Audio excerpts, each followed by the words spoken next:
বাগিশিক চট্টগ্রাম দক্ষিণ জেলা সংসদের উদ্যোগে অভিন্ন সিলেবাসে ও বাগিশিক বোয়ালহালী উপজেলা সংসদের শ্রীমদ ভাগবত গীতা ও নৈতিক শিক্ষা পরীক্ষা অনুষ্ঠিত।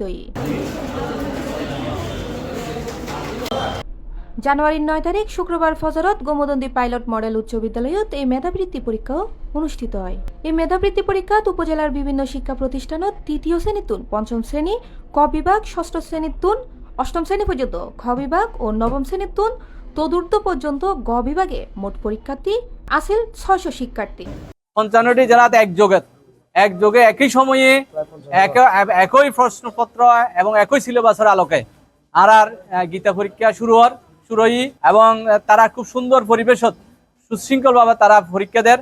এই মেধাবৃত্তি পরীক্ষার বিষয়ে সন্তোষ প্রকাশ করে কেন্দ্র পরিদর্শন করে জন্টু চৌধুরী, দিলীপ ভট্টাচার্য, বিজয় লক্ষ্মী রানী, পুলক চৌধুরী, শঙ্কর প্রসাদ ঘোষ, বাবলা দত্ত, সুজন দত্ত, অভিজিৎ চৌধুরী সহ আরো বোধকেও এর মাধ্যমে আমাদের সনাতন ধর্মের ভবিষ্যৎ প্রজন্ম গীতা সম্পর্কে জানবে, গীতা সম্পর্কে আধ্যাত্মিক যে জ্ঞান সে জ্ঞান সম্পর্কে অবগত হবে। গীতা নৈতিক শিক্ষা এবং ইয়নের হারণে সনাতনী সকল শিক্ষার্থী এই যে গীতার ভাবাদর্শ প্রচার প্রসার এবং নৈতিকতা বিশদভাবে বিস্তার লাভ করিব। এই যে আমার আনন্দ লাগছে যে এত স্টুডেন্ট এসে এই গীতার প্রচার করছে, এই গীতা পরীক্ষা নিচ্ছে। C+ TV Chittagong.